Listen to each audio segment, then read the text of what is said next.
Well, joining us now is Shane Wright, the senior economics correspondent for The Age and the Sydney Morning Herald. Shane, good morning to you. Thanks for joining us. So overnight we've seen the number of cases from Italy jump by 800, so that is a significant jump in itself.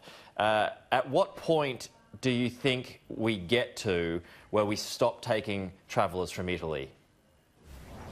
Well, the problem with trying to stop them deliberately out of Italy is that people often travel from Italy into other parts of Europe and then come home. So as soon as you get into continental Europe, trying to block that off becomes extraordinarily difficult, as opposed to, say, China, where it's direct flights, or Iran, which even that's got some questions of it, because so often people are flying through either KL or Doha and on to, or Singapore. And so you can see that from a medical point of view, trying to block off Italy would be extraordinarily difficult. And given just how important our financial ties are with Europe, that becomes a really big issue. It certainly does. Obviously, it's become an issue for the RBA as well. Economists now predicting a 90% chance of a rate cut tomorrow. Usually the RBA will see through these kinds of crises, Shane, because they are seen as short-term things that can be fixed in the near future. So what does this kind of change tell us about how this has been viewed financially? Well, the first starting point is that the RBA has only not moved when markets have priced in a change one way or the other above 80%, between 80 and 100% once. And if it doesn't cut, then you could actually see the Australian dollar go up. And now the Australian dollar is falling, which is actually helping our export sector. So it's really in a bind. We're going to see some house price data out in the next hour or so, and they're going to add even further problems to the RBA about how it deals with it. In terms of, and the issue here is that this is an absolute supply side problem for the Reserve Bank and for the federal government. So cutting rates by itself doesn't act the same way as it would as what we saw in, say, the GFC, which was on the demand side. How they try and sell that, given that they're at 0.75, the markets have got them going down to 0.25 within the next 3 or 4 months. And remember, 0.25 is where Phil Lowe said that's when we start engaging in quantitative easing. We are really on the precipice of going into some completely uncharted waters. James Cook would have troubles finding his way through what Philip Lowe and Josh Frydenberg have got facing themselves right now. Yeah, and that's been an argument all along, that the lower you get, you're running out of ammunition. And personally, what do you think, Shane? Do you think they should hold fire, or do you think that they've got no choice?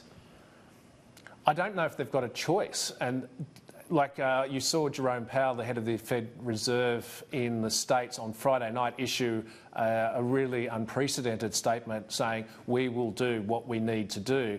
Everyone has read that as a quarter point cut at least when the Fed next meets on March 18. So you've got this big fall off in official interest rates. Bond yields are going through the roof at the moment. So like Josh Frydenberg and Scott Morrison have never been in a position to borrow better than they are right now. Like the payments on those are extraordinarily low. So you can see the pressure is building in that space where the Treasurer and the Prime Minister will have to soon make a call. We're going to see some forecasts in the next 24, 48 hours about the global economy and what sort of hit we're about to take. And Laura, you'll remember, and Peter will remember what happened in GFC, that you saw the forecasts about the global economy and Australian economy sort of drip away almost daily, and we're almost back into that same situation. Yeah, look, it's really interesting to see us move to this situation, particularly over the weekend, the worsening of the coronavirus. In months gone by, Philip Lowe has almost been begging the federal government, begging the Treasurer, Josh Frydenberg, to do something on the fiscal side of things. Will we see those same sentiments in the minutes or, you know, in the subsequent days after this decision is made tomorrow? Or is the RBA starting to pull back on those calls?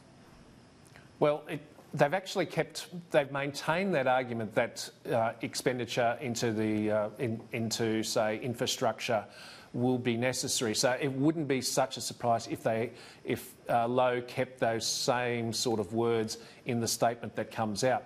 But he will also have to go into great depth about the coronavirus and its broadening economic impact. So if you go back over what the RBA has been saying the last 4 or 5 weeks, it has been, right, we're unsure what the virus is going to do in terms of the economy. This may be a short-term impact, but I think it was Saturday morning we saw some pretty key indicators of the Chinese economy. That their manufacturing side has collapsed into recessionary levels, and their non-manufacturing has collapsed even further and is in a worse shape. So our big cash cow, the Chinese market, has shut up shop for a month, and this is going to continue on at least for another month. So that sort of hit is going to be really difficult for the RBA and for Josh Frydenberg to look through in the short term. Shane, I'm wondering now that this quantitative easing is going to come roaring back into the argument, roaring back into the picture, are you able to explain it to me like I'm in primary school what it is? Well, it's not quite Phil Lowe being in Martin Place with a set of printing presses printing off $50 and $100 notes. This will be the RBA buying debt most likely from the federal government to try and push down, and this is the problem with QE at this point, is trying to push interest rates down even further. They are that low that trying to push it down even further, you start to wonder what they're going to achieve. So QE works well if interest rates aren't falling far enough. But in this case, we get back to, say, GFC, you want consumers to be spending. The problem is whether they can get the stuff in to buy. And so in terms of, QE, there's all sorts of manner of ways that you can try and bring interest rates down, buying government debt, buying commercial debt. They're the two main ways. And of course, Peter with his little Incas cap on, printing money, they're the main ways that you get into that. But whether it'll work is a completely different story right at this point. Right, OK. Well, to steal a Tom Petrovskyism, it's like extending the runway. That's right, yeah. Shane Wright, great to have you on. Good to see you. Thanks so much. No worries, guys.